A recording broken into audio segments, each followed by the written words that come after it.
तो ये देखो हमने छोटे छोटे पार्ट पुर्जे को हमने सेंसर को जो है बजाज बाइक के लिए लेकर आ गया। दरअसल दोस्तों हमारा जो वर्कशॉप है ये गांव क्षेत्र में पड़ता है और यहाँ पर ज़्यादातर स्पेयर पार्ट्स नहीं मिलती। बजाज की बाइक मेरे पास दूर दराज से आते हैं और उसका मैं काम ठीक तरीके से नहीं करके दे पाता हूँ, क्योंकि मेरे पास वो सेंसर नहीं मिलता, वो पार्ट्स नहीं मिलता इधर, इस वजह से काम अधूरा जाता है। तो आप देख सकते हैं मैंने बजाज का जो है कई सारे जो है पार्ट पुर्जे लिया, बहुत सारा, एक कार्टून हमने लिया है और ये तकरीबन 30,000 के लमसम में ये पार्ट पुर्जा है। आप देख सकते हैं ये दो स्पॉकेट हैं, ये दोनों स्पॉकेट पल्सर 125 सीसी और 150 सीसी के लिए हैं, जिसमें कि MRP 1470 रुपये है। ये देखो ये बिल्कुल बजाज का ओरिजिनल है, इसका क्या डिस्काउंट मिलता है वो मैं आपको बताऊंगा आगे वीडियो में। और ये है एयर फिल्टर, ये भी ओरिजिनल है, ये NS बाइक की N160 बाइक के लिए है। और ये कई सारे सेंसर है इसमें। ये देखो एक सेंसर की रेट अगर देखें तो 1379 रुपये है। ये है टेम्परेचर सेंसर और ये है सेंसर टेम्परेचर, ये भी 255 रुपये। EOT सेंसर यानी कि इंजन ऑयल टेम्परेचर सेंसर का ये कीमत है। बताओ इतना महंगा होता है। मैंने पता किया कि ऑटो सेंसर का क्या रेट है बजाज पल्सर 150 का, तो पार्ट्स वाले ने कहा एक आएगा 1000-1200 का आएगा और दूसरा आएगा वो 2500 रुपये का। तो मैंने उसमें इनसे जो बता दें कि यार महंगा होने की वजह से मैं नहीं ले सका। ये मजबूरी होता है हर मैकेनिक भाई का, परेशान हो जाता हूँ। बजाज में जितने मॉडल है सभी का अलग अलग ही पार्ट धीरे धीरे कंपनी जो है कुछ ना कुछ बदलते रहते हैं, तो ये मैकेनिक भाइयों को काफ़ी परेशानी होती है इसमें। तो मैं आप लोगों से कहूँगा कि ऐसी वीडियो को शेयर ज़रूर करें कि मैकेनिक भाई के लिए कुछ बजाज को करना चाहिए। बजाज ने जो एक BS6 में जो नियम बनाया है, अगर ECU ख़राब होता है तो बजाज शोरूम में जाकर ही वो ECU को अपडेट कर सकता है, तभी वो करंट चालू होगा और बाइक स्टार्ट होगी।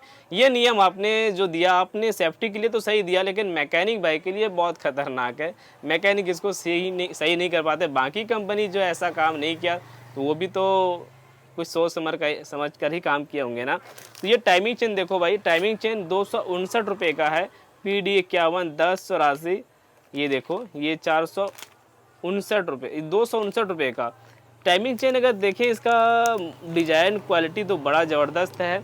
ये टाइमिंग चेन जो होता है ज़्यादातर रोलन ब्रांड और डायमंड ब्रांड ही कंपनी पैकिंग करती है। ये हेड गैस्केट है और सरेंडर पैकिंग है। ये बताओ ये भी मैंने ओरिजिनल ले लिया है। ये है NS160 का, देखो NS160 है ना।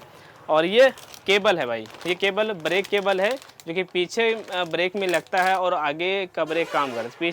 पीछे जब ब्रेक दबाएंगे तो आगे का डिस्क ब्रेक लगेगा, आगे कभी काम कर जाता है डिस्क में, ये वाला ब्रेक है। हमने एक्सीलेटर केबल लिया है। एक्सीलेटर केबल 125 सीसी में दो मॉडल की आती है, एक प्लास्टिक वाला है और एक लोहे वाला बोल्ट वाला है, तो हमने दोनों लिया है। ये भी क्लच केबल है। क्लच केबल 125 सीसी और 150 सीसी जो आता है BS6 में उसका हमने लिया है। BS4 मॉडल का कुछ भी हमने नहीं लिया, क्योंकि BS4 मॉडल जो है गाड़ी अब ज़्यादातर नहीं आती हमारे पास, सिर्फ ज़्यादा से ज़्यादा BS6 ही हमारे पास आती है। इसलिए मैंने सब के सब BS6 बाइक का ही पार्ट पुर्जा उठा कर लाया है।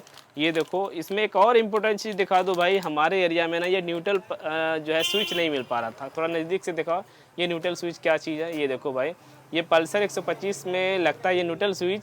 इसका सिर्फ स्प्रिंग अगर अंदर से टूट गया तो ये काम नहीं करेगा। मेरे पास एक बार गोड्डा से बाइक आई थी, मेरे पास नहीं था, तो थोड़ा मुझे अजीब सा लगा यार, आने से क्या फ़ायदा जब उतना दूर से आया। तो आज मैंने ये लेकर आ गया भाई, आ सकते हो 125 सीसी लेके मेरे पास। ये भी टाइमिंग चेन है, ये देखो ये है 306 रुपये का। ये दूसरा मॉडल का टाइमिंग चेन है। हमने NS का टाइमिंग चेन लिया है, ये शायद NS का ही होगा। ये क्लच सेंटर हब देखो भाई, पल्सर 150 125 BS6 मॉडल में क्लच सेंटर हब है। और मैंने प्लग कैप भी लिया है ओरिजिनल। ये देखो भाई प्लग कैप, जो कि ज़्यादातर लोग कुछ भी स्टील बर्ड वगैरह लगाते हैं, मिंटा लगाते हैं, लेकिन मैंने सोचा नहीं, मुझे ओरिजिनल ही चाहिए। ये देखो एक पीस का कीमत है 94 रुपीज़, 94 रुपये है प्लग होल्डर की कीमत। और इसका कवर अलग होता है बजाज पल्सर में, जो दूसरा राइट साइड में जो होता है वो अलग। ये 26 रुपये का ये यानी कि कवर है। सोचो कि एक प्लग होल्डर पूरा सेट का अगर जोड़ेंगे 120 रुपये हो जाता है रेट। बताओ इतना कीमत का प्लग होल्डर हो गया। और ये देखो भाई, ये ज़्यादातर मैकेनिक भाई लोग नहीं रखते। ये है बैटरी का बेल्ट है ना, ये बैटरी का बेल्ट है। ज़्यादातर बजाज बाइक का बैटरी का बेल्ट टूट जाता है रबड़ वाला, जो कि मैंने इसको नया ले लिया और ये मात्र 25 रुपये का है। और कोई कस्टमर लगाने के लिए कतराएंगे नहीं, वो कहेंगे भाई लगा दो ओरिजिनल है तो। हाँ, तो मैंने ये सभी ज़रूरी चीज़ इंपॉर्टेंट चीज़ लिया। और ये देखो भाई, ये डिस्क ब्रेक पैड ये ओरिजिनल है बजाज का। ये पीछे वाला डिस्क ब्रेक पैड है पल्सर 220 कह के, ये पीछे का है। और प्रेशर प्लेट देख लो भाई, प्रेशर प्लेट भी हमने लिया, दिख रहा है ना सब कुछ है, चलो सब दिख रहा है। प्रेशर प्लेट हमने लिया है। और ये भी देखो क्लच हब, ये कुछ अलग मॉडल है, समझ में नहीं आ रहा ये कौन से बाइक का है। ज़्यादातर मुझे इसके पार्ट के बारे में मुझे नॉलेज नहीं है। मैं हीरो होंडा के पार्ट्स और टीवीएस के पार्ट्स के बारे में थोड़ा बहुत नॉलेज रखता हूँ। बजाज का पार्ट्स का थोड़ा मुश्किल होता है, सभी मैकेनिक को मुश्किल होता है। ये भी मैंने कुछ NS 160 N160 NS 200 हमने मॉडल का जो है इसमें थोड़ा स्पेयर पार्ट्स लिया है। ये क्लच प्लेट देख लो 5 पीस का, ये बजाज पल्सर 150 BS6 मॉडल का है।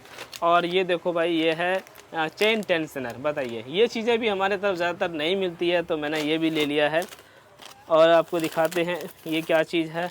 ये पत्ती है भाई, बताओ ये पत्ती शायद बिल्कुल भी नहीं मिलता होगा मार्केट में। ये देखो ये क्या पत्ती है, चेन टेंशनर का।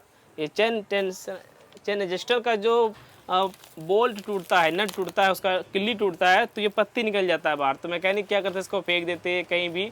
तो मैंने इसके लिए ये स्पेशल ले लिया कि जिस बाइक में ये लगा हुआ नहीं होगा तो मैं उसमें ये लगा दूंगा। मैंने एक बजाज पल्सर बाइक में जो है एक पत्ती लगा के रखा है, तो वो खोल के फिर मैं इसको लगा दूंगा। तो ये सब कुछ देखो, ये फलांचा इसको बोलते हैं कार्बेटर का। ये देखो भाई, कार्बेटर का आगे वाला जो रबड़ वाला पार्ट होता है, ये वो चीज़ है। ये सब कुछ हमने लिया। आगे का डिस्क ब्रेक पैड हमने लिया है ओरिजिनल। ये देखो इंद्रांस कंपनी पैकिंग करती है। और सबसे बड़ी चीज़ देखो भाई, बजाज पल्सर 150 FI बाइक का जो BS6 होता है, उसका हमने ले लिया 3-in-1 sensor kit. 3-in-1 sensor kit, इसका कीमत होता है 1093 रुपये। पहले मात्र 998 रुपये कीमत था, अब रेट बढ़ चुका है भाई, 100 रुपये बढ़ गया इसका कीमत। ये क्लच प्लेट है। और हमने NS 200 का भी क्लच प्लेट लिया, जिसमें कि 6 पीस का लगता है, तो 2 पीस अलग है और 4 पीस क्लच प्लेट अलग है, तो हमने ये भी ले लिया है। देखो ये सारा कुछ भाई हमने ले लिया। थोड़ा नज़दीक से दिखाओ ना, दूर से लोग देख रहे हैं, मुझे गाली देता होगा कि कासिम भाई पूरा नहीं दिख रहा, मुझे साफ़ सुथरा नहीं दिख रहा। देखो ये सारा कुछ है भाई, सब बजाज का ओरिजिनल है सब। अगर आपको लगता है कि डुप्लीकेट है, कासिम भाई डुप्लीकेट दिखा रहा, तो ऐसा बिल्कुल भी नहीं सोचना, इसमें एक भी डुप्लीकेट नहीं भैया। और एक सेंसर और है, देखो कि पल्सर 125 का ये सेंसर है, नहीं ये वही सेंसर है, 125 वाला भी सेंसर हमने लिया है, वो भी मैं आपको दिखाता हूँ। ये देखो, ये शायद आपको मार्केट में नहीं मिलेगा, लेकिन आज मैं आपको ये दिखा रहा हूँ। ये कौन सा सेंसर है भाई, देखो एयर सोलेनाइड एयर इंटेक जो होता है एक्चुएटर, एयर इंटेक एक्चुएटर जो होता है, ये वो चीज़ है जो कि बजाज पल्सर 125 सीसी कार्बेटर वाले में लगता है और CT 100 125 कार्बेटर में लगता है। जिसमें भी कार्बेटर दिया हुआ है FI BS6 वाले में, FI नहीं BS6 वाले में, उसमें ये सेंसर लगता है। ये नहीं मिलता मार्केट में, उसके लिए मुझे पूरा कार्बेटर बदलना पड़ता है। देखो ये हमारे पास है, इसका कीमत मात्र 493 रुपये है। बताओ भाई। ये देखो हमारे पास ये ब्रेक स्विच भी है, हमने ब्रेक स्विच लिया है। ये देखो switch front brake micro switch ऐसा कुछ लिखा हुआ है, ये 93 रुपये का है। और बस यही सब चीज़ है भाई, आप लोगों को हमें दिखाना था। ये देखो ये भी चीज़ मैंने बहुत ही ज़रूरी समझा, टाइमिंग चेन का जो टेंशनर खोलते हैं वो उसका पैकिंग फट जाता है, तो हमने ये अलग से पैकिंग लिया। मात्र 5 रुपये पीस है भाई 5 रुपये का क्या वैल्यू है, हमने ले लिया, सोचा कि चलो ओरिजिनल ही ले लेते हैं। ये सब कुछ हमने ओरिजिनल लिया। ये देखो भाई, सब कुछ भी आपको डुप्लीकेट दिखाई नहीं देगा। अब बात आती है कि अगर आपको बजाज की बाइक का काम कराना है तो आप हमारे पास बिल्कुल आ सकते हैं। यहाँ पर BS6 का सारा काम होता है और साथ में ECU अपडेट होता है। ECU अपडेट यानी कि अगर बाइक स्टार्ट करने के बाद मीटर में चेक इंजन लाइट जल रहा है तो उस चीज़ को हम देखते हैं मशीन के द्वारा। ये जो मशीन आप देख रहे हैं, ECU की मशीन में जो फॉल्ट है वो हम देखते हैं मशीन के द्वारा, और प्रॉब्लम को शॉर्ट आउट करके हम इस मशीन से फिर उसको अपडेट कर देते हैं कि वो लाइट बंद हो जाती है। अगर आपके बाइक में माइलेज की समस्या, किसी ने ऑटो सेंसर खोला था या कोई सेंसर खोल के उसको लगाया और माइलेज की समस्या हो गई, तो आप मेरे पास अपडेट करवाएंगे बाइक को तो वो ठीक हो जाती है।